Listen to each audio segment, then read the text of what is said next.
Okay.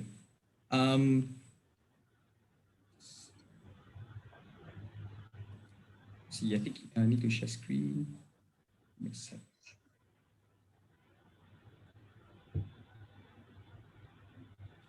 Okay. Thanks everyone for joining us today. This is our June 2021 ETH Community Meetup. Today we'll be focusing on fixed income in DeFi with our guest Windra, who is growth and strategy in Element Finance. But before we go through all of that, there are the usual monthly roundup stuff that we'll go through first, and then introduction to a local platform by Irsyad from Pentas.io. So before that, some announcements. For those of you who were here last month, we said we would be doing this crypto duit raya kind of experiment. So we started out with 100 ringgit in ETH as reward for 10 different tasks. Since we started that a few weeks ago, we've had more donations from people. So now it's almost 500. It's 478.8 ringgit in Ether. So all you have to do is do some simple tasks. Most of them are creating guides on the items. Some of them just contributing ideas, and one of them just creating one NFT art. So we have time until the 12th of June for people to make their submissions, and at that point we will choose the best submission, and the person with the best submission will get that reward, which may be 478.8, or it may go up even more. Yeah, and related to that, there's actually an even simpler task that I put out there, but I don't think it's even close to maxing out yet. What I said was the first 50 people to do a quote tweet of the original thread, and if they tag 3 friends and just like pick one task that they would like to see done, they would get 10 ringgit in crypto, and top 10 crypto, not some random sort of unheard of coin. That's still available right now. I think we're not close to 50 ringgit yet. Sorry, 50 people yet. So if anyone's interested, I will share the link later in our Telegram group. And all you have to do is literally just quote tweet and tag people and select a task. Separately, we also have, let me see, a bunch of people requested for a workshop on understanding Ethereum transactions. Mostly people were saying understanding event logs or emitted events. So me and another member of the community will be working on like a proper syllabus for it. We think we can do a series of workshops, not just event logs, but like decoding input data, converting between method and function, hex and integer data types, and eventually even exploring execution trace and more on internal transactions, which to be honest, I don't know enough about, but hopefully we can plan out enough content for that. Yeah, so that will be coming. I expect probably we can arrange one for next weekend. So keep an eye out for that in our Telegram group and on Meetup. And some monthly roundup stuff.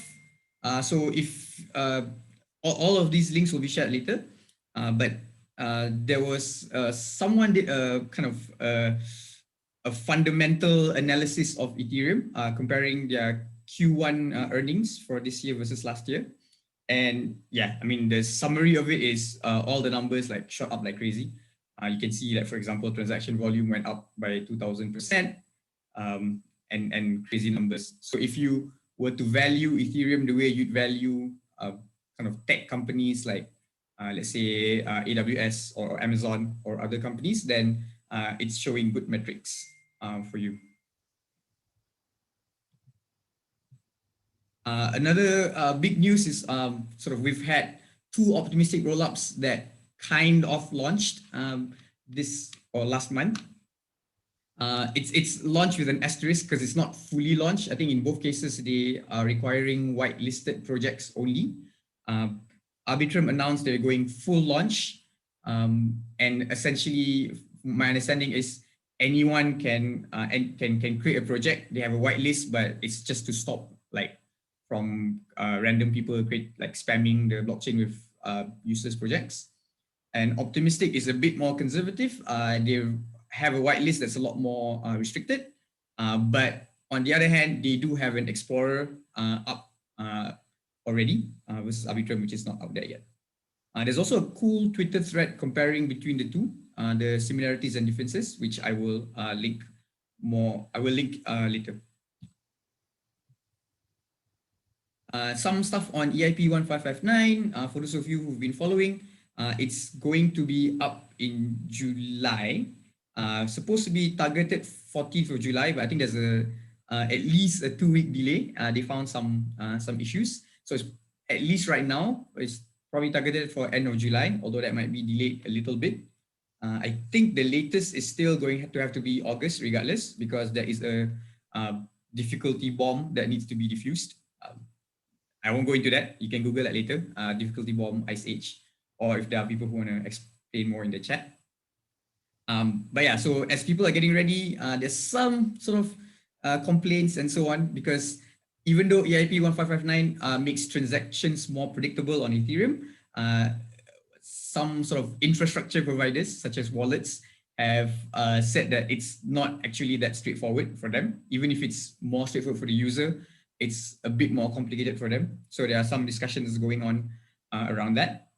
And there's also a couple wallets have shared their sort of mockups of what their wallets will look like. So on the right side here, you can see this is MetaMask and how they plan to show their UI for EIP 1559.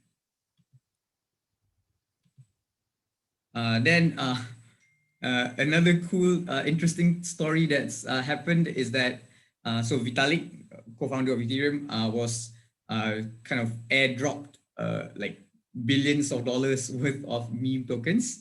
I think there was Shiba, Akita, Elon tokens, and controversially, I guess depending on how you look at it, he donated pretty much all of it. Well, he burned a bunch of it, and he donated the rest to a bunch of different charity or public good projects. So generally, I think if you don't have these tokens, if you're not a bag holder, you probably say it's a good idea, kind of donating it off. If you are a bag holder, then quite likely you'll be complaining that he is unfairly manipulating the market. So depending on how you look at it, but it's interesting stuff anyway.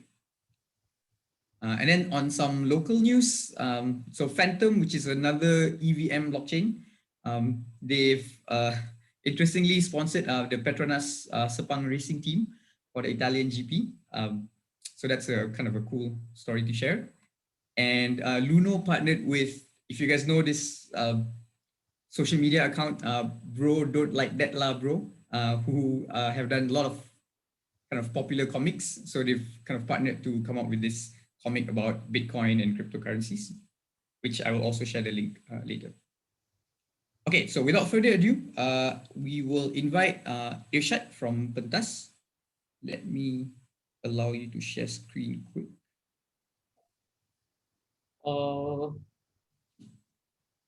Because normally I didn't use a share screen. I just use my streaming.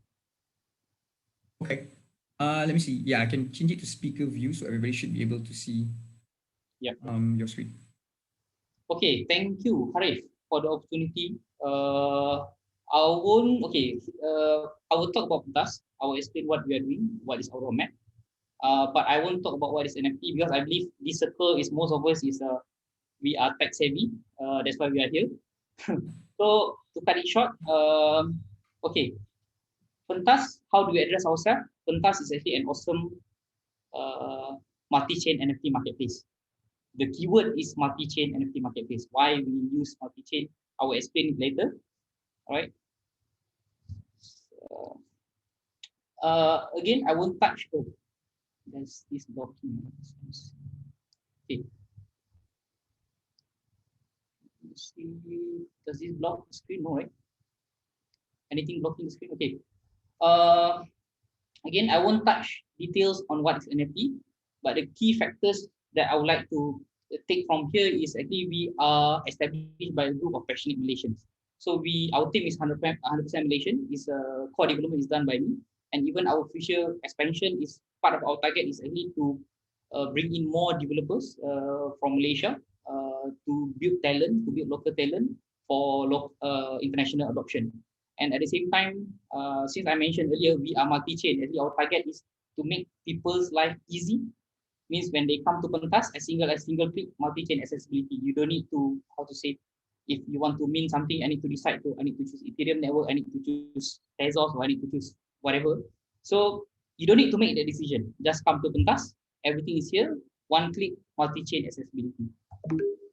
So a quick fact about NFT, because when we start to build the idea into actual product, because we dig in some figures, some numbers. As of today, NFT market cap is about 17 billion. This is, maybe some people say is huge, maybe some people say it's not huge, but in terms of dominance, the percentage, the NFT market cap is only 1%. It's only 1%. So which means, because of this figure, we see there is super huge potential where NFT space can grow bigger, double, triple, or whatever. And based on the growth itself, back in Q1 2021, we see the growth is roughly about 2,000%. So again, the market cap is only 1%, and there's the growth is 2,000%. And also another fact that we managed to pull out is the trading volume. 24 hours trading volume for NFT for today is roughly about 1.3 billion. So in total, roughly estimated there's about 50 plus marketplace. So imagine that 50 plus marketplace sharing this huge pie. Again, we as a local companies, we have a huge ambition. We want to penetrate global adoption. We see there's a huge potential for us to capture this pie. So that's how we see the potential, that we need to be inside crypto space, and at the same time we need to be inside NFT space. Okay, and there are some points, there are some factors that if people ask, hey, what do Pentas offer?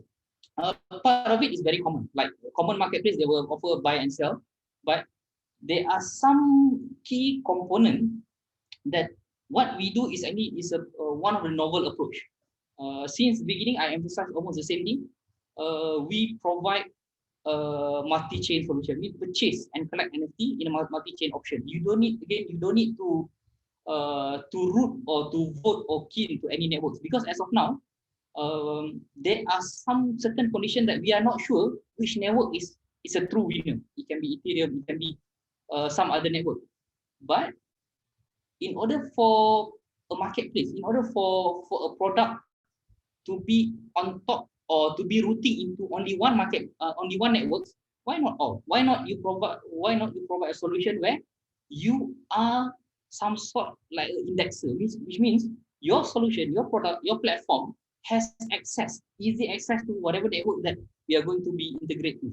So that's why this is the thing that I like to emphasize. I like to always say, okay, what is Pentas? Pentas is again multi-chain NFT marketplace. So there is a process of NFT minting. Our demo after this, and after the demo, I really hope that you guys can try yourself how you can mint and so on. We also have a bidding option. This is not super rare features for NFT marketplace, but yes, we have part of our roadmap is actually to include bidding and auction, and we do have token rewards. I will elaborate this later, and I think why we came up with this, not only again, when people are part of Pentas, if they are an artist onboarding on Pentas, not only those people can earn, but we need to ensure people stay, right? So we need to make sure collectors come to Pentas. We need to make sure artists stays in Pentas. So part of the strategy that we are put on the roadmap is actually to came up with the very interesting rewards policy. So this is part of the things that we offer. Okay, and when people ask, hey, Pentas, how do you address? What do you say? How do you pitch yourself? And for me, I really love to use these words. We are awesome. We are awesome. I think for some people who love to watch How I Met Your Mother, this is quite a famous TV series. So again, sometimes why we are awesome. There are many features actually we have that we already put on the roadmap, but some of it I will share here. One of the component that we infuse in our marketplace is daily feeds. So for those who are familiar with TikTok, there's a term called FYP, for you page. So for you page is where, because some of artists they when they mean, right, some artists maybe they have a huge followers, maybe they have they have a marketing channel where they can broadcast, okay, this is my arts, this is available on Pentas. But at the same time, we implement something in Pentas which is under feeds, where we observe the behavior of people liking an arts, viewing an arts. All of this measurement, we incorporate it into creating some sort like curated content. So if for those who are familiar with FYP, which is for you page, we understand the global, we understand big data reaction on certain content. For example, okay, I like this art, I mostly interact with this kind of art. Pentas know what type of content you learn. So from that, we are curating on the feeds. So why does this important? For artists, this is one of the way that they can be discovered, right? They can, how to say, they create the content that people interact, people comment, people upvote. Those are the things that will help to expose the artist to bigger audience. So this is part of the features that we impose in Pentas. At the same time, we also have we how to say, we incorporate social concept, which is the way I put it here is like IG, Instagram like page with an attractive and clean look, type and feel. So back to previous slide, how do we measure reaction? How do we measure trends? It's actually by having this sort of a framework. So people, artists, they can build followers, they can have a huge fan, their fan can have a collection of something, people can interact. So from there, actually, by having this sort of framework, it will help these feeds. So those are the two key components that we have, right? And also we have analytical features, okay, which is for the artist itself. There is a back end where they can view, they can understand what or who is their most, let's say, demographic of a user that mostly bought their content or view their content. So when artists, they want to come out with their next release, so those analytics is very important. Maybe they know, okay, most of the collectors, high bid collectors, maybe they come from Asia. So artists can create something that suits this demographic. And again, to have the analytical features, it goes back to those Pentas PTS token, which is I will explain in the future why at the end one of our objectives is we need to make sure the artist stays in Pentas.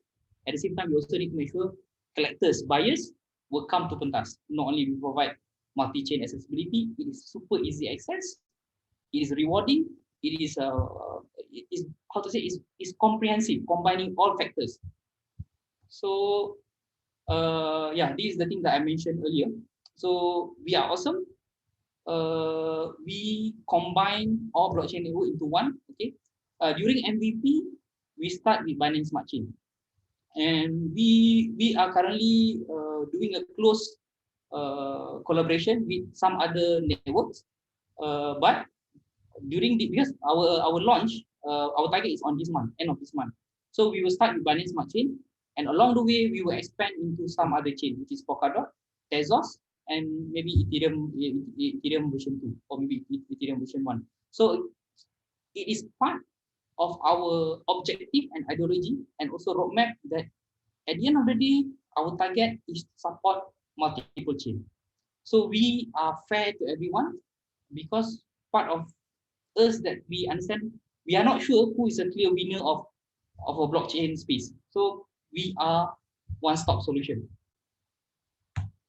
And I think I mentioned earlier about roadmap. during the early stage of I think our discussion, I mentioned about incorporation. I think in quarter 1 we did incorporate as a Sekian Berhad. We did some wallet integration. As of now, we support MetaMask, and we are currently on BEP 721. So on Binance Smart Chain BEP 721. And along the way, we will launch 1155. So not only a single collection, but multiple collection. And another key important factors that I would like to highlight here is actually since I mentioned earlier about Pentas token, we are going to launch our Pentas token expected by quarter 2 next year, 2022. Because we are not going to rush anything. We need to make sure not only we launch the marketplace to go live, we need to make sure there's no exploit, there is the contract is secure and stable, we have multiple chains already supported. At that time, then we can incorporate all those tokens. So this is a part of the important factors that I love to highlight.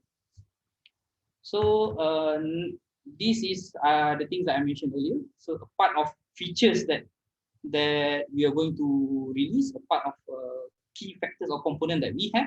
Yes, definitely there will be a Pentas token. And how do we reward? How do we make sure people stays in Pentas? Is actually Pentas token can be awarded based on transaction. For those who buy and sell or bid in Pentas, they can collect Pentas token.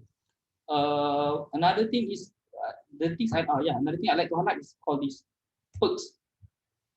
In previous slide, I did mention about analytical features. For example, some artists, they have access to these analytical features.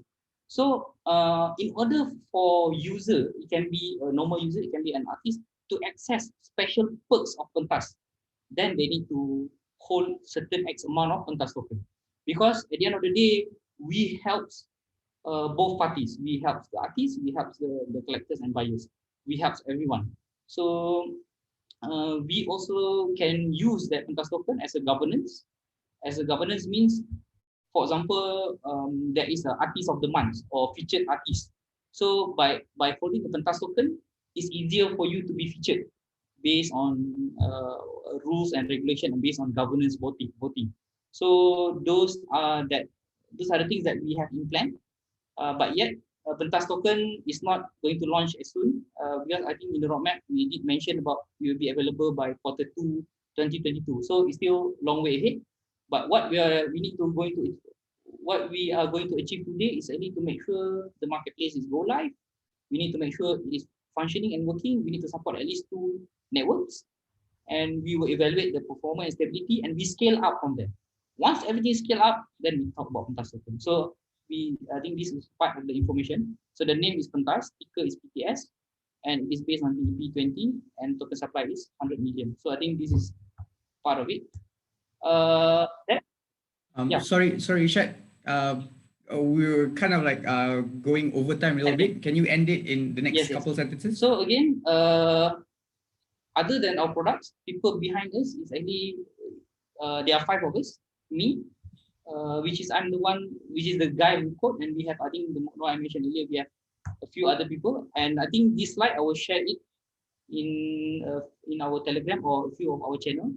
So this is what we are doing right now, and as of today, our main communication channel is on Twitter. So you guys can go to Twitter, you guys can go to Telegram.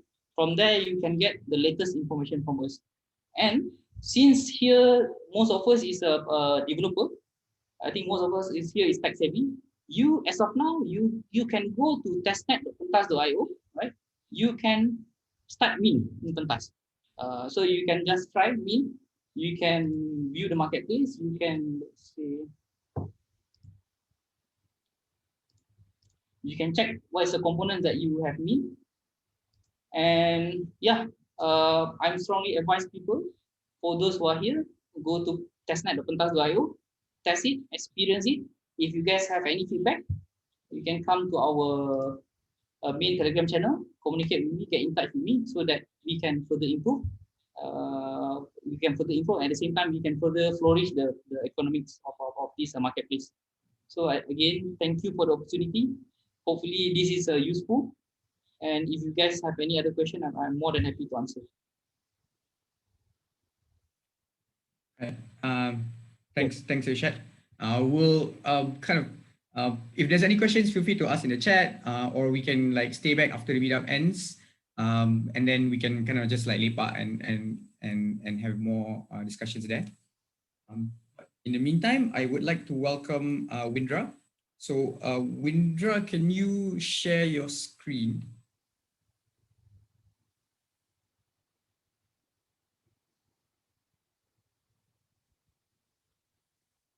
Windra? Let me ping you on Telegram just in case. Okay, there you go. Yes. Let me unmute you.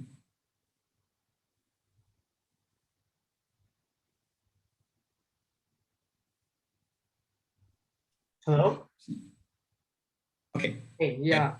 Howard, thanks for having me. Yeah, just shared my screen here. Yeah, I'll kind of just briefly go into what Element is and a little bit of background about the project.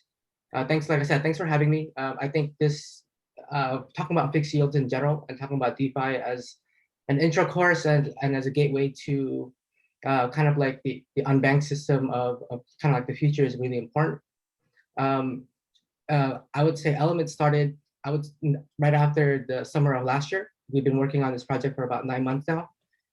It's mostly E2 core devs. We have a few guys from Maker, front-end guys from San Francisco, and then a few guys from Texas as well.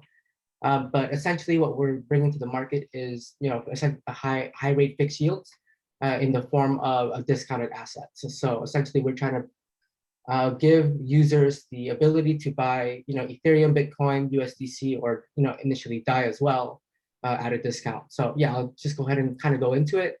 If anybody here is familiar with how DeFi works, let me just go into this. Currently, there are lending protocols and yield aggregators. Yearn is a really good example of a yield aggregator that's fairly popular. You could deposit your base assets such as Ethereum into Yearn, and you essentially get this interest-bearing receipt token, which is called YETH. When you redeem that YETH, you essentially get your Ethereum back, and you also get the interest that you've earned from the aggregator.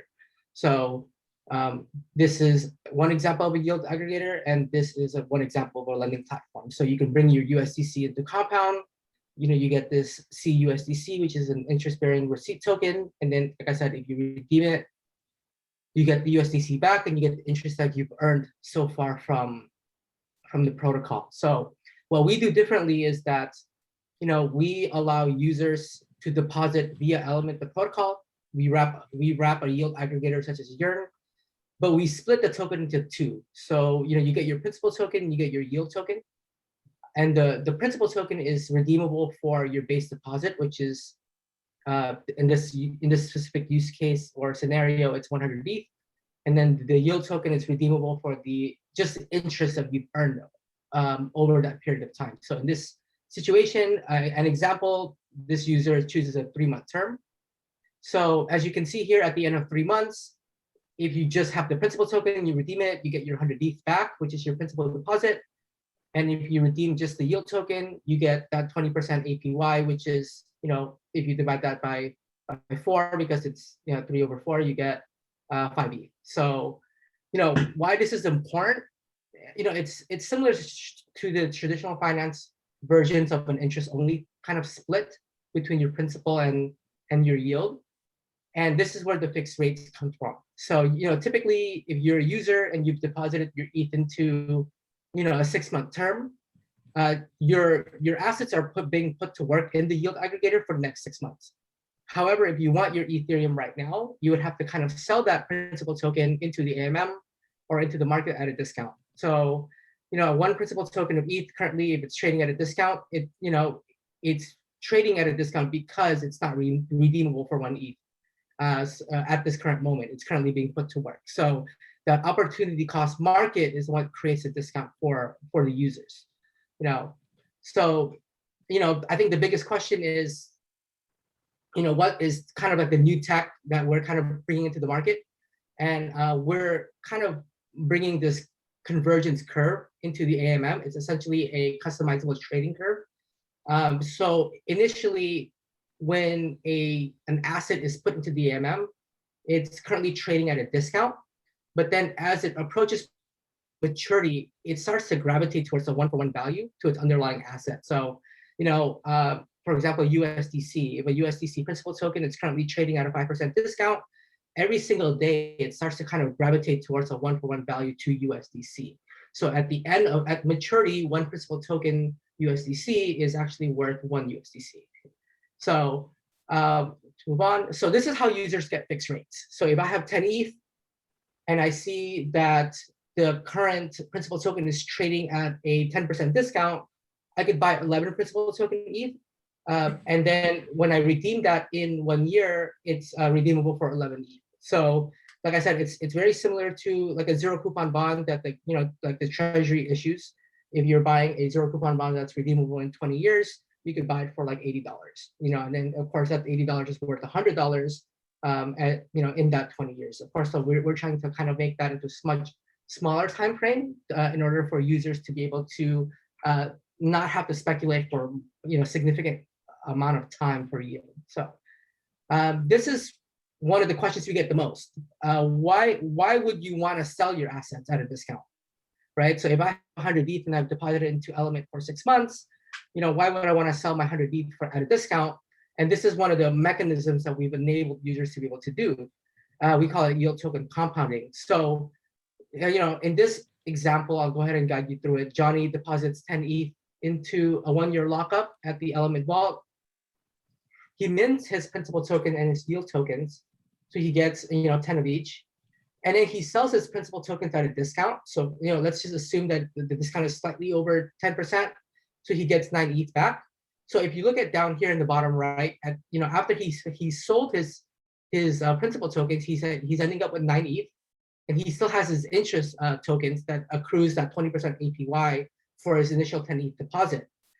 What he ends up doing afterwards is that he redeposits his 9 ETH back into the protocol and mints more variable interest tokens and mints his 9 principal token ETH. So at the end of this entire 1 layer of processing, he actually ends up with 19 ETH of variable interest and his 9 ETH back at maturity. So what he's effectively done is he's created a fixed rate market, but he's also leveraged and been able to almost 2x increase his exposure to variable interest without having to use a lending protocol and without having any risk of liquidations, because essentially you just give up a small percentage of your principal in order to increase exposure.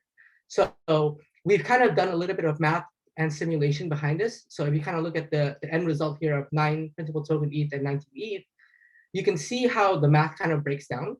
If you do this, this layering of yield token compounding over and over again, after 9 layers of yield token compounding, his principal actually goes from 10 to 3.87.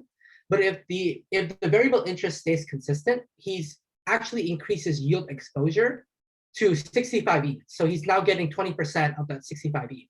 So at the end of redemption after 6 months, he ends up with 16.9 ETH, which is a net gain of 4.9. So he's earning 4.9 more ETH because of yield token compounding rather than had he not. So his total adjusted APY went from 20% to 69% from multiple recursion of this process. So this is one of the things that we've enabled users to be able to do in order to kind of create that selling pressure for fixed rates in the market. And essentially what users are doing in this process is they're shorting fixed rates in order to long variable interest because they're kind of like bullish on the variable interest market. And of course, you users that are buying the fixed rate market, the principal tokens that are trading at a discount, they're more so long the fixed rates. And they don't really want to speculate on variable interest, or they're a little bit more risk averse. So these are some of the use cases that users that are a little bit more risk averse could kind of do. If you're not really into taking a lot of risk, you don't really want to speculate on variable interest because it could be 20% today and 10% tomorrow. What you as a user can do is you could buy a discounted asset such as BTC. You could stake that into our AMM and essentially provide this trading pair for wrap BTC and the principal token BTC. And at redemption, you can collect your fees and you've collected your fixed rates. right? Because your eventually your fixed rates, I mean your discounted BTC goes to 1 BTC, and then you also get all of the trading fees that you've collected in that period of time.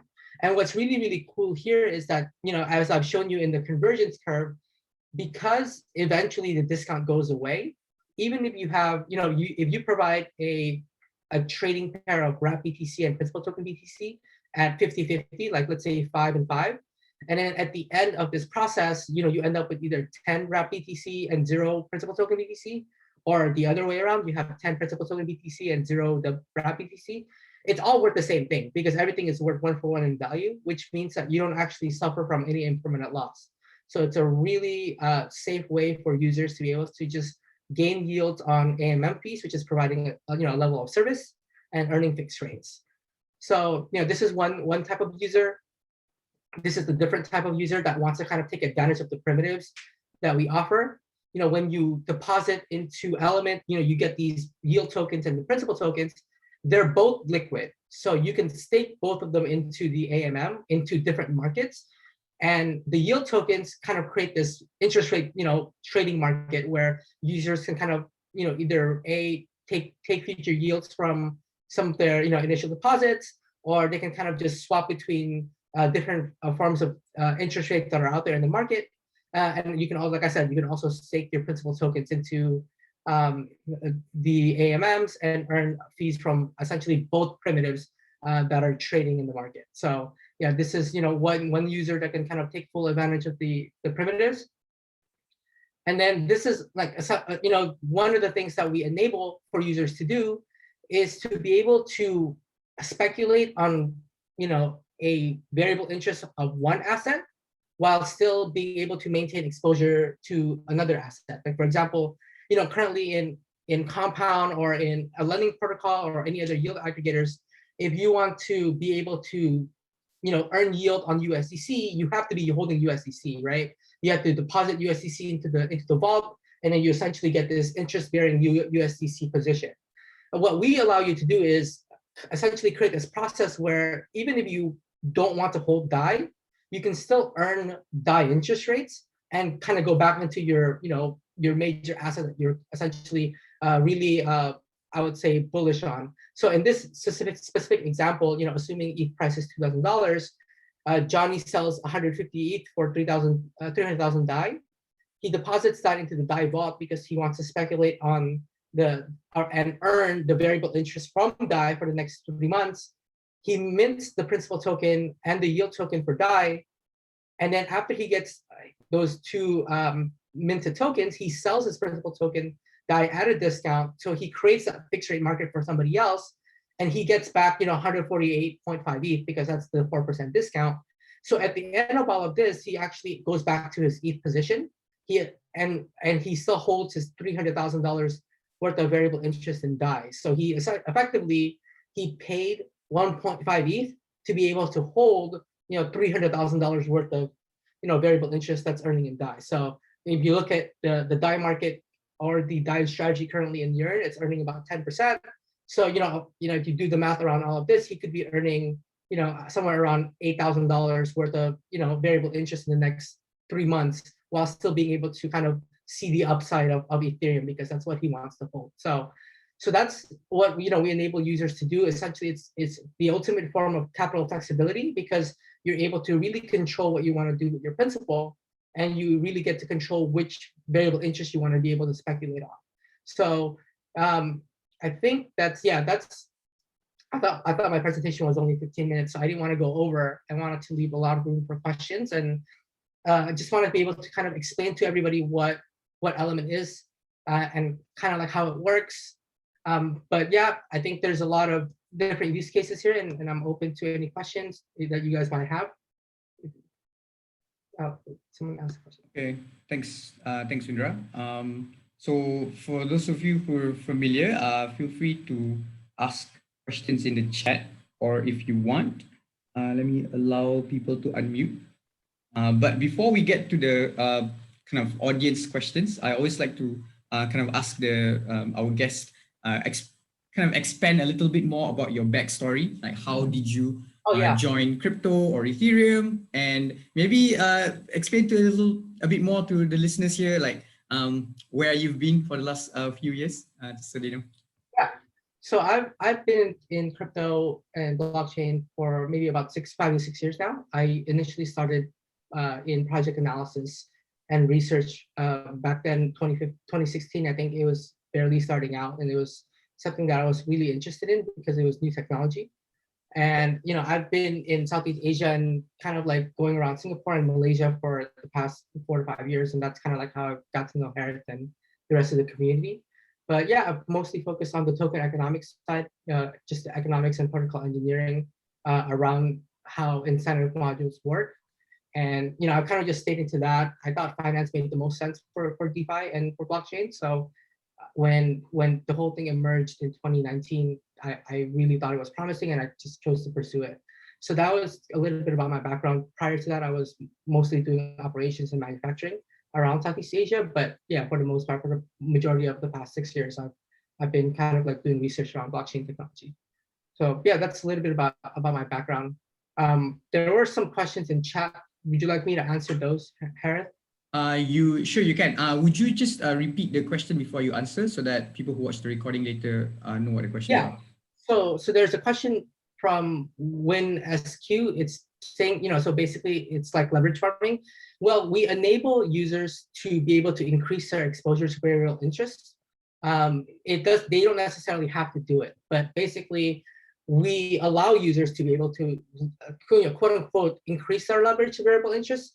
But in order to do so, they would have to create that fixed rate market. So we thought about leverage in a way where we try to alleviate the risk as much as possible. And what we alleviate in terms of risk here is that we eliminate the risk of getting liquidated, because there's no forms of lending at all. You basically just pay a small price of your principal in the form of a discount.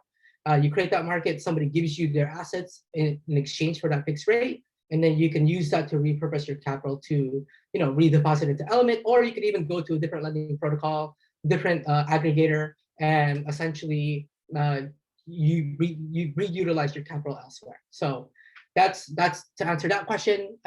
Marish asked, mind sharing, how do you get 20% APY? The 20% APY in that example is just, like I said, it's just an example of what the numbers look like. In the event that it is 20% APY, it could be 15, it could be 10, but essentially, we've modeled this out all the way down to like 5% APY.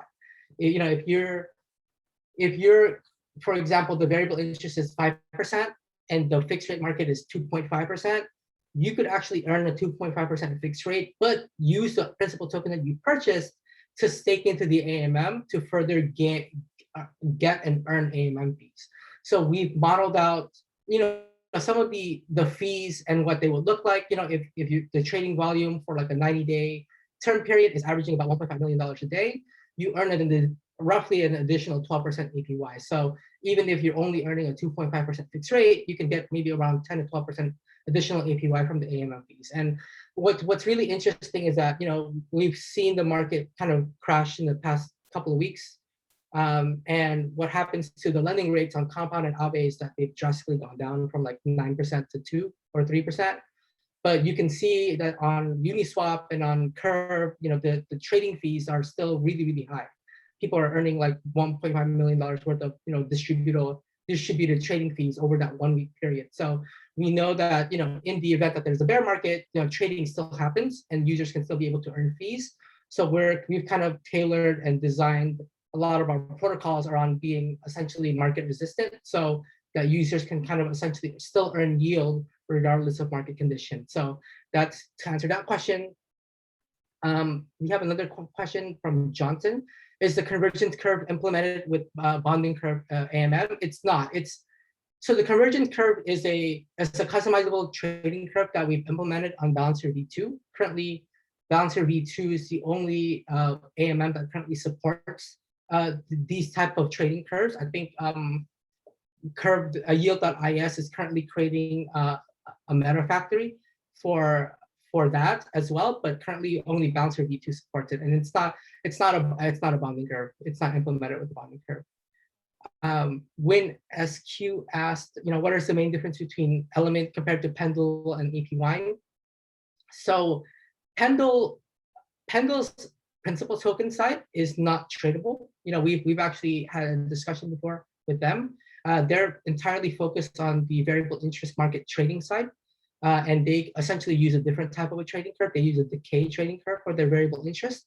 So it's still kind of the case towards state beta, but we mostly focus on the fixed rate side, and we kind of enable users to be able to add additional usability for their principal tokens that they purchase or their yield tokens, because you could essentially, we've seen all these other derivative markets and interest markets kind of play out in the space. But people are always looking for additional usability for whatever they purchase, whatever they sell. So for us, we've always been asking ourselves, okay, if somebody buys a principal token and if somebody buys fixed rates, what can they do with it? Should they just hold it and earn 5% or 7%? Is that even attractive to people?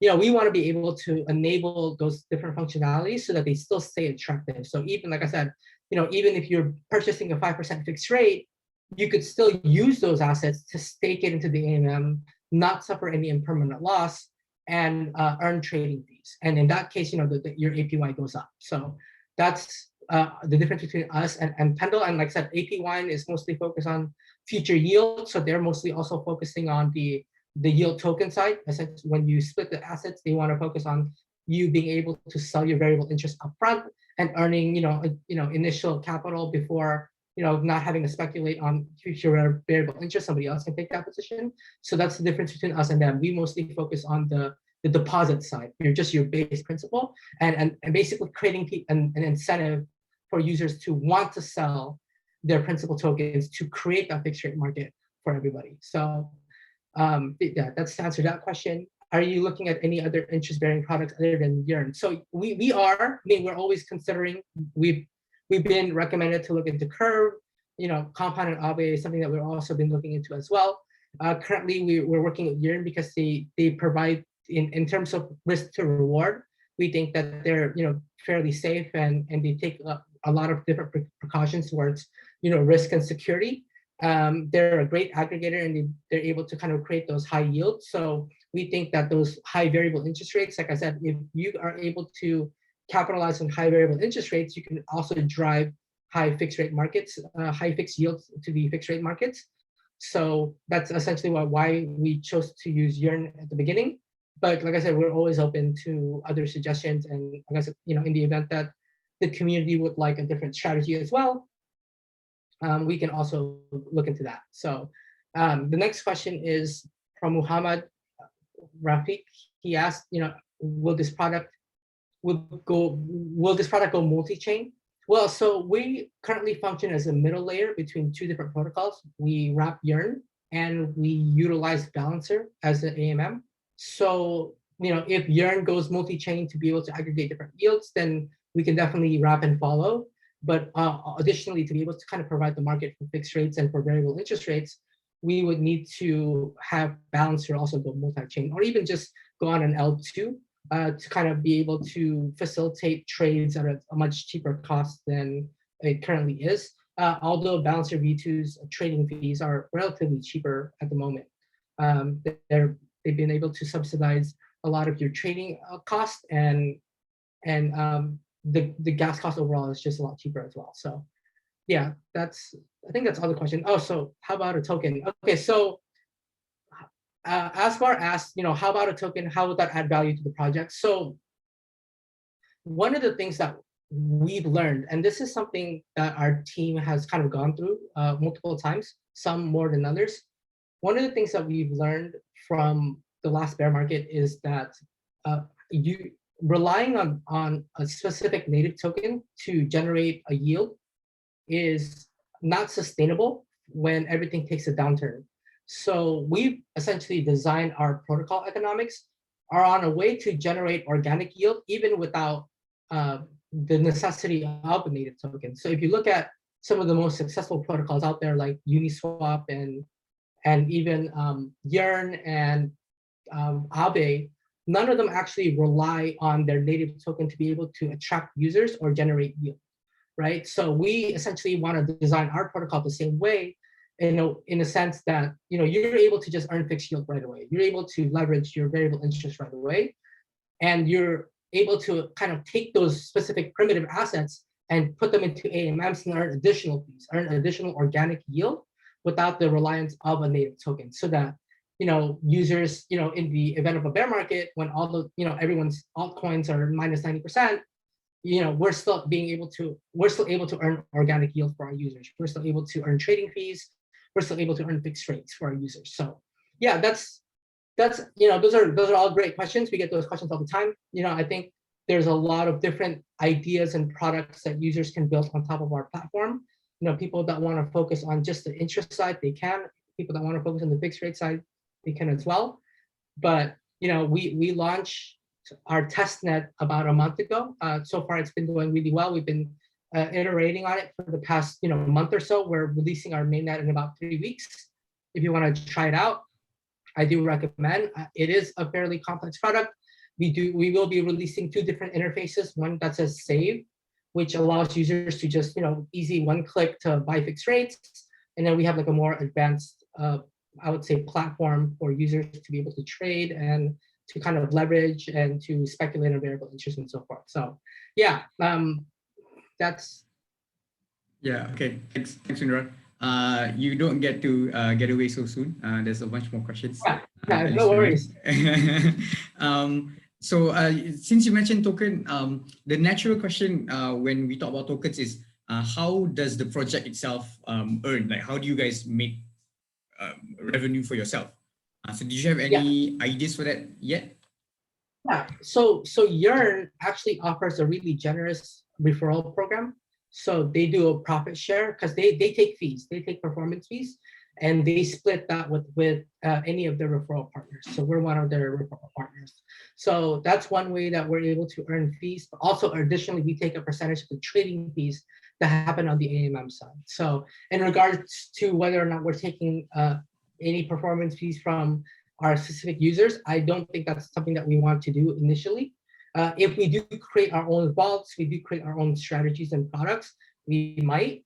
But initially, I think from the Yearn affiliate fees and from the trading fees, that's how we initially will bootstrap our revenue on the protocol. Okay. And you mentioned the community can kind of like indicate what kind of vaults that should be supported and so on. So would there be any space for like a governance token?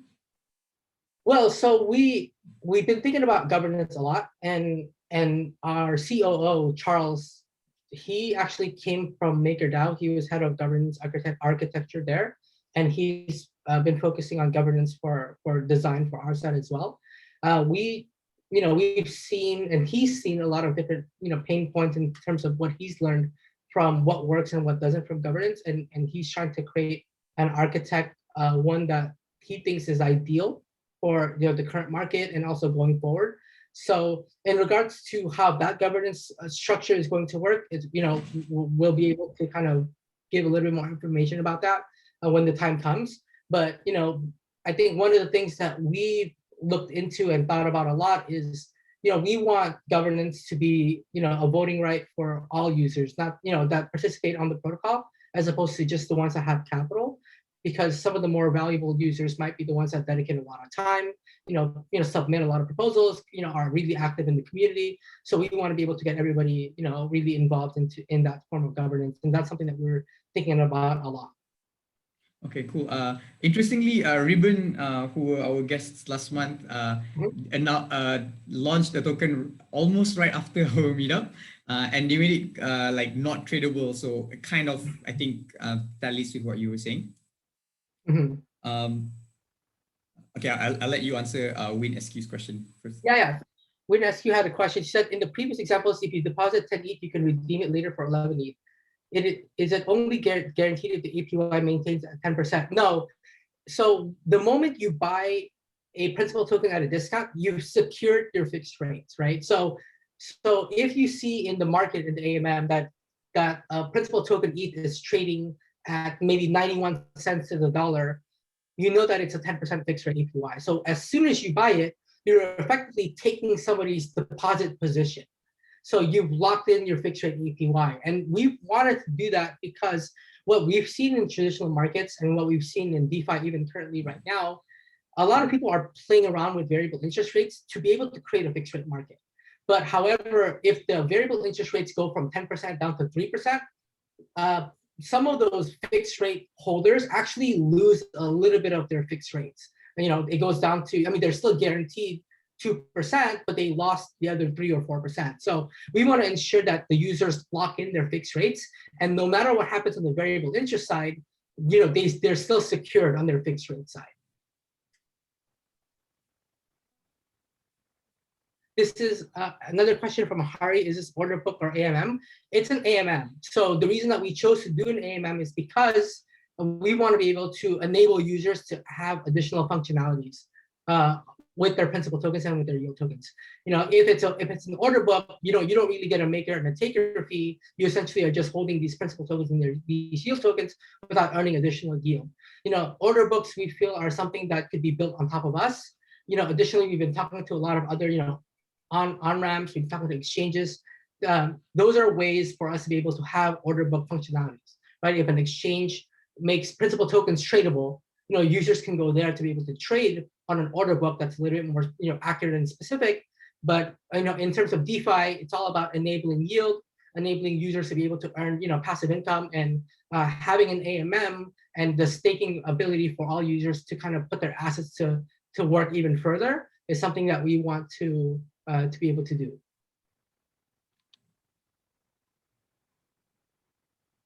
So yes, so WinSQ asks, so ultimately this depends on the discount, so to speak. Yes, so ultimately the fixed rate is dependent on the discount. And so, you know, like I said, a lot of our thinking has been around how to create that big discount, right? How to how to incentivize users to sell their principal tokens at a bigger discount. And like I said, if you looked at the yield token compounding slide, you know, if the variable interest rates are 20% and the fixed rate interests are 10%, if you do that entire process 5, 6, 7, 8, 9 times, you've effectively, you know, tripled your APY from 20% to 69%. So, you know, you can definitely start to see the fixed rate discount starts to gravitate in terms of APY towards that variable interest rate, so that eventually we probably estimate that if the variable interest is, you know, 20% or even 15%, the fixed rate could be like 12%, you know, because it's still profitable at that point, but that's usually the buffer before it starts to not get profitable. So yeah, that's that question. What type of CCS, what type of applications can be built on top of Element? We do have a construction paper. It's on paper.element.fi. There's a few product ideas that you could build on top of that. We have a lot of different ideas for structured products. You know, if you look at traditional finance, there's, you know, principal protected product, which actually naturally, you know, incorporates a zero coupon bond. So, you know, these type of principal tokens trading at a discount actually make the most sense for a base of a principal protected product. We could build a yield ladder as well, which is basically like a compounding, you know, liquid ladder that goes into different terms, and as soon as it matures, it goes to the next one to kind of compound your fixed rate interest gains. But there's also a lot of different use cases and usability for these primitives. We're going to be releasing a blog post series pretty soon. We have about 16, I think at the moment it's about 16 different product ideas that people can build. And what's really interesting is if you're a builder and you kind of see these use cases and you want to build a product, if you want to take a fee, you know, for yourself, you know, you essentially can do that. That's essentially functioning as a prime broker. You know, and people at this moment, they feel like the sentiments are gravitating towards like a DeFi broker. You know, people are creating different products on their own and offering it as a service. I think a lot of different users can do that as well. With the next question from Bai Shore is, would it be on Polygon? So we've actually talked to the Polygon team, I would say a few times already. We have looked into Polygon. Like I said, I think Yearn ultimately is what aggregates our current yields. If there are attractive yields on Polygon that we might wrap to kind of create fixed rates for, then we could definitely go on Polygon as well. It's one of those things where, like I said, we function as a middle layer. So we would have to see where, you know, balancer goes, where the yields that we want to generate from goes as well. So Hari asked, who's maintaining or controlling the interest rates? The users do. So we don't want the protocol to determine interest rates whatsoever. You know, we've seen protocols try to justify, you know, setting interest rates and ultimately fail. We want users to be able to, you know, when you determine what you want to sell your principal tokens for and at what discount, you as the seller determines what the interest rate is.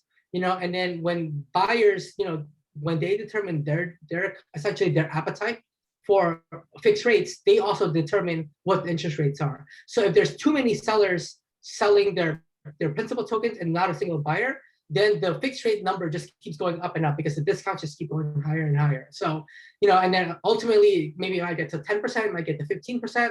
When the buyers start to come in, they kind of bring that, you know, demand back up.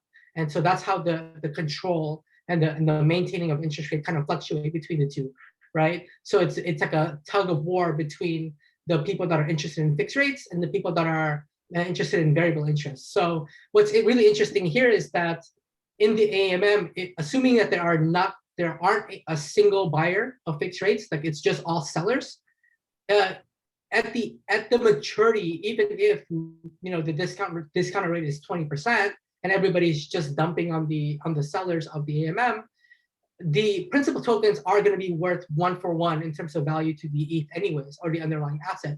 So it doesn't matter if everybody's just selling, you know, at the end of the day, all assets within the AMM at maturity is worth 1-for-1 in value. So like I said, there's no impermanent loss and nobody is losing any value in terms of their asset. So yes. So next question is from CC. Could this be used for options? It's one of those things. You know, discounted assets in general are one of those things that we've looked into in terms of the usability and utility for, you know, other protocols or, you know, such as derivatives, futures market, and of course options. And if you think about like a European, you know, cash settled option, one that is, you know, redeemable in 3 months from now, you could technically purchase, you know, a principal token ETH that you know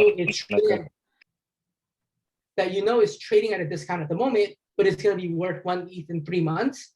You could use that, and if a protocol offers it as a form of collateral to underwrite a covered call option, you could utilize those discounted assets to essentially save on purchasing the collateral to write the covered call option and still earn premiums, you know, as the principal token reaches the maturity of both the covered call option and the maturity on the Element protocol. So we do have a lot of thoughts around that, and like I said, we have a blog post that's coming out pretty soon that details all of the different product ideas that you can kind of look into.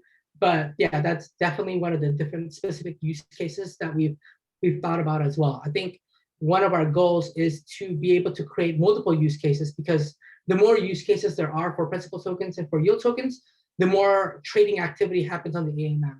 And the more trading activity that happens on AMM, the more trading fees are, you know, liquidity providers, you know, earn ultimately. So it just brings more yields to all of our users. Okay. Sorry, CC is asking, will you be doing a public sale? Well, we don't have a native token. Like I said, you know, a lot of our thoughts have been around the protocol economics and sustainability around not having to rely on a native token, but like I said, we thought a lot about, you know, the future and what's possible. And like I said, we haven't announced anything yet in regards to that. But if we do, you know, I'll happily share it with the community. Thanks. Bringing it back to what you were talking about earlier with the sort of fixed returns, but it's fluctuating based on the sort of sellers and buyers, if I can call it that. So on the UI point of view, is it like a marketplace where you see a bunch of different orders, or is it going to be aggregated and then the user just sees like one number in the front end?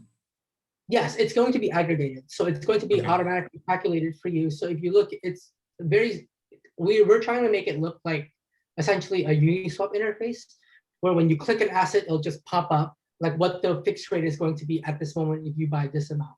That way, it's really straightforward to users in terms of what discount they're getting and what fixed rates they're going to be securing the moment they make that purchase.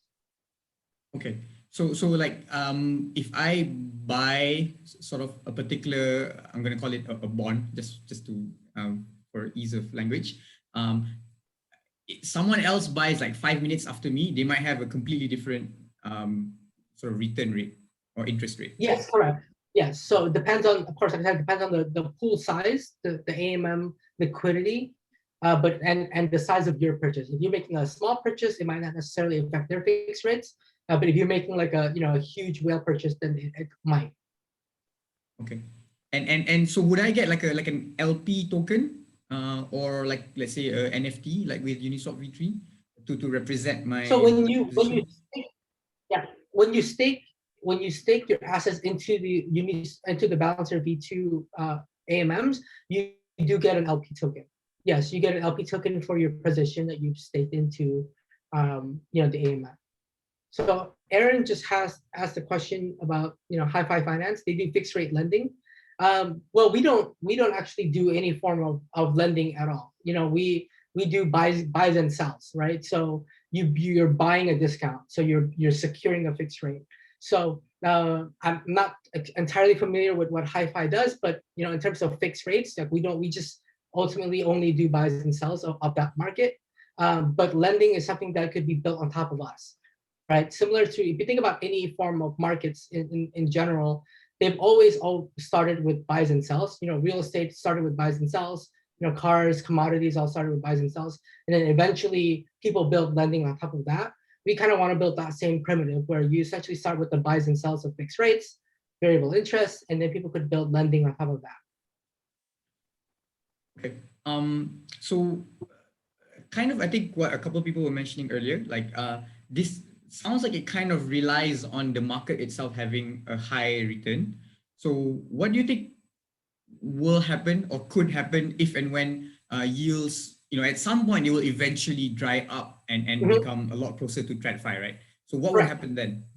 So a lot of our simulations are extremely conservative. Like when we do analysis, we're modeling our numbers around like a 3% fixed rate APY or a 3% variable interest fixed APY, and the fixed rate is 1.5%. We're asking ourselves, is it still profitable to take on these positions if these fixed rates and interest rates are this low?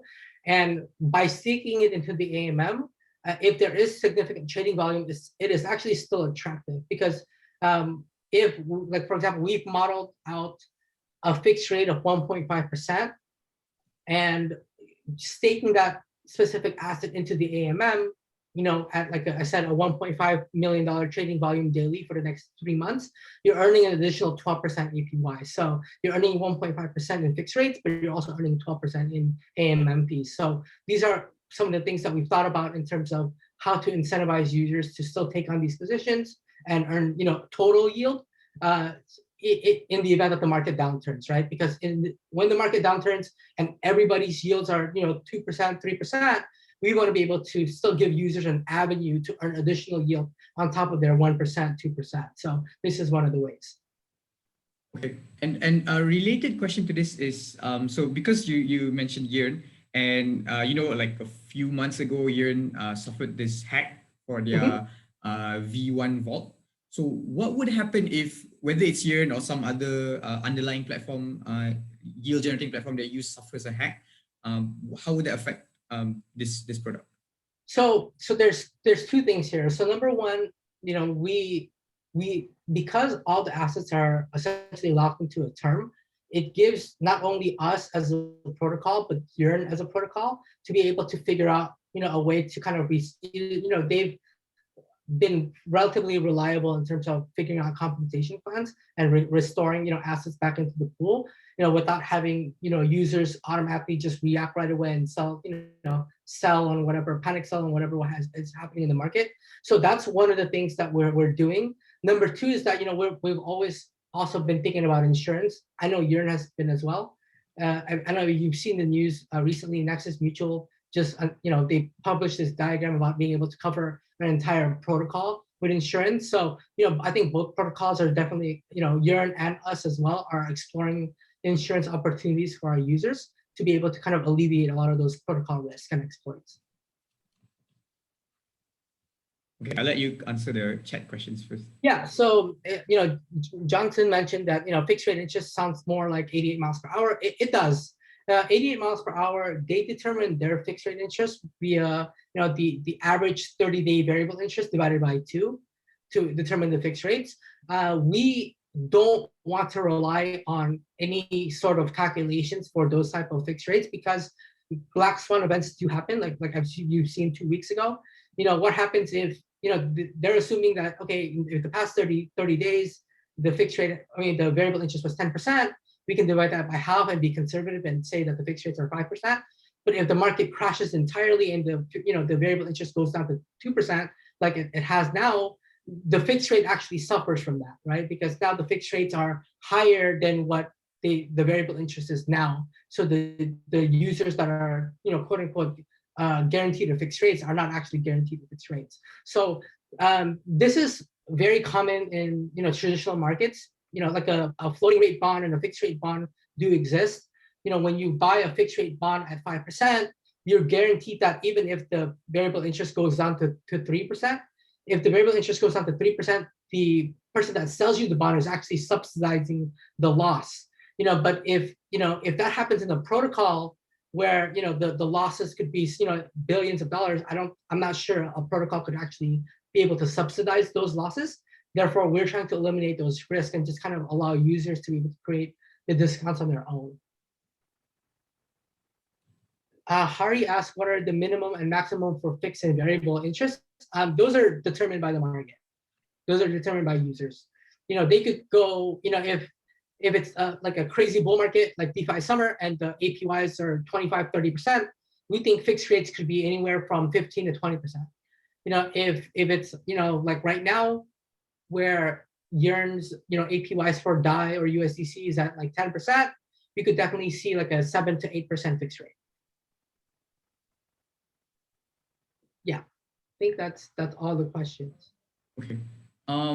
So going back to some questions just now about like multi-chain. So is there anything stopping someone else from let's say they're on BSC and they find a Yearn clone and they find a Balancer clone? What's stopping them from essentially forking what you guys are doing and then just launching it on BSC? Is there any kind of blocks that you guys put?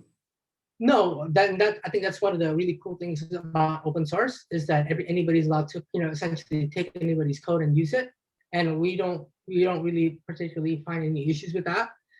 However, the assets that are on BSC right now, they would have to fit a lot of different criteria to be able to have an appeal for fixed rate interest, right? So in regards to, we do Bitcoin, Ethereum, USDC, and DAI.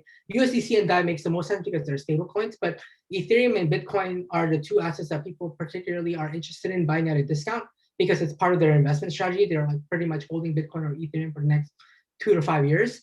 So if you're thinking about, BSC, you would have to think about their assets that are listed there. Is it safe? Are their balancer, copies and so forth, are those safe as well? So, security is, like I said, it's one of our main concerns. So, but, in terms of open source and what people are able to do and what they want to do, I think we don't really have a problem with it. We're not really concerned about it as well. Okay, cool.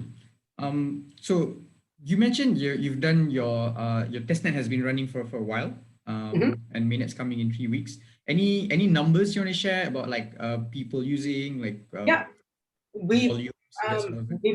We've crashed the Gorley faucet, I think twice now, or 3 times, which is not normal. We've had a lot of users. I think on average, testnet users range somewhere between 500 to 1,000 users. We've actually had, for the past couple of weeks, we've had over 2,000 users now, 2,000 different unique addresses. A lot of our users come from Hong Kong, China, Japan, surprisingly. Asia actually covers half of our total use cases for our testnet. The other half is the United States. But it's interesting to see the demographics behind our testnet. But yeah, it's been really successful. We've shipped, I think, about multiple versions of our testnet now. We've implemented a lot of different fixes. So the performance issues are all fixed now. Do you want to test it out? You could go to testnet.element.5 and definitely test it out. If you need Gorley ETH, I can definitely share a Medium post for you to be able to get some assets to test it out. Right now, there's because it's a testnet, not because a lot of people don't know what they're doing. There's a lot of different arbitrage opportunities.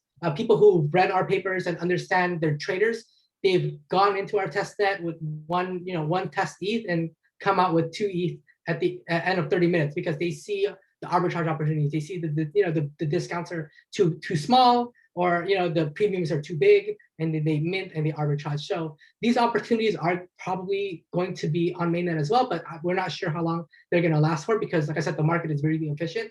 So when they find these opportunities, they create bots and they basically make it more efficient. Yeah. So you mentioned 30 minutes. So is there like a minimum time for this kind of bond to expire? So initially, we're going to be launching, we believe, a 3-month term and a 6-month term. We've modeled out shorter terms, like 2 weeks, but short terms don't really make sense because it feels like even the fixed rates are variable rates. So we want to go 3 months and 6 months. That way, the terms are locked and people can use those assets in the meantime. But we're also exploring other terms going forward. But initial mainnet's going to be 3 months and 6 months. Oh, okay. So the 30 minutes, is that expiry or they just sold it off on the secondary market somehow? Oh, you mean the 30-minute arbitrage? Yeah, they just sold it in the secondary market. Okay. So they minted and they realized that the premiums for the yield tokens were too high and the discounts were too low. So they sold both and still actually made a profit and redid it again, reminted and kept profiting. So those are things that are possible initially, if the market isn't pricing these assets correctly. But then once it starts to kind of even out, it becomes much more efficient. Okay, cool. So to kind of like zoom out a little bit more, to look at kind of the macro side, I asked a couple of these questions to Ken last month, and I feel like it'd be interesting to hear your answers and see if there's any differences or similarities. Kind of, a lot of people are wondering like what's driving these yields into DeFi. There's the whole like degen leveraging. Some people say there's like third world countries are being able to access finance for the first time. Before this, they couldn't. Do you have a sense, in your personal opinion, like how much of these yields are coming from what sources?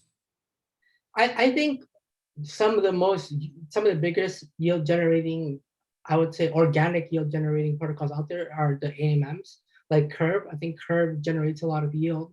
Uniswap generates a lot of yield. Sushi as well. Just trading in general, they're kind of just taking all those fees away from centralized exchanges. Of course, lending protocols like Aave and Compound are also organic forms of yield. They're driving, the borrowing of assets and the supplying of assets, I think, are where the yields are coming from. Of course, right now, because we're, quote unquote, in the bull market, people are, creating these native tokens that are, generating value and they're selling it. And that's where a lot of the, additional yields are coming from. So I think those are where I think yields are coming from, depending on the market cycle.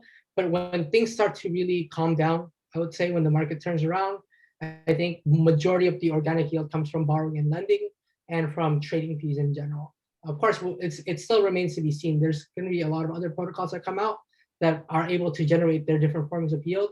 Like I said, Element is trying to be able to create organic yield as well. So, I think other protocols that are going to come out pretty soon and make it interesting. Okay. And so I shared with you some answers from the questions, from the one question I asked for the attendees before the meetup. You can feel free to comment on what you think, whether any of those are fixed yield. But my question here actually is more on, we're used to seeing fixed yield in traditional finance. Like that's the vast majority of yield that people are familiar with.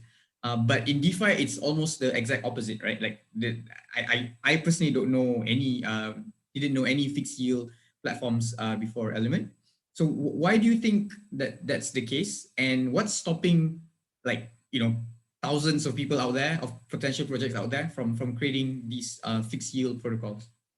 Well, so the reason that I think fixed yield protocols don't really exist in the market right now is because their numbers are relatively unattractive. Like, if I can, go into a protocol that's earning me 10,000% APY, which is, 20%, 30%, which is typically what you see out there, even 15%. Why would I want to buy a fixed rate that gives me 3% or 5%? That's relatively one of the reasons that it's unattractive in the market right now. So, we want to be able to, add additional use cases for those fixed yields, right? Like I said, you're buying it at 10% fixed rates or 7% or 8%, you can still use it to LP and earn additional APY on top of it, depending on the trading fee. So I think making it a little bit more attractive is one of the ways to go. In regards to fixed rates for other protocols, I mean, everyone, there are other ways to doing fixed rates, lending floating rate bonds, as I've mentioned before. But we don't really know which one is the safest. We don't really know which one is something that the users are particularly interested in. We believe that selling discounted assets in the form of like a zero coupon bond is probably the most secure way to earn a fixed rate interest, without letting the variable interest market really affect what happens once you've secured your fixed rate income. Okay, and because your product sounds like it will be very appealing to the mainstream financial institutions, like the traditional finance big players. So have you had any talks with any of them about how potentially Element could be integrated with their products, so they could sell like a DeFi product to the man on the street?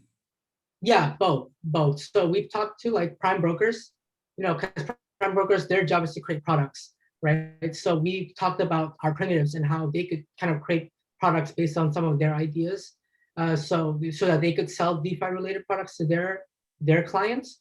But also, yes, we've talked to institutions as well, people who are interested in earning fixed rates. Of course, the big hurdle there is custody, because a lot of these institutions don't necessarily hold their own assets.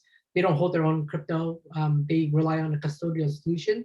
So talking to custodial support and supporting our principal tokens as custody is something that we've also been kind of gearing towards and having discussions about.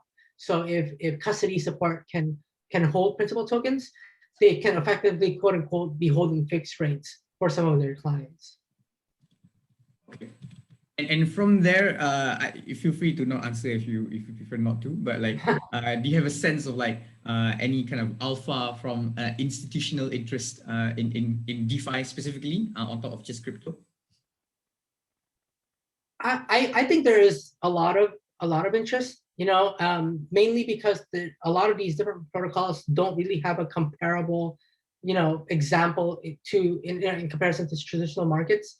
Like for example, the yield token compounding, aspect and mechanism that I've described earlier, they don't know how to relate that to traditional markets. So we have to come up with our own example. And so the example that I like to use is a savings account. So, like let's say everybody here has a Maybank account, and you deposit 100 ringgit into your savings account, and they enable you to lock it up for a year, and you're earning 1% savings rate.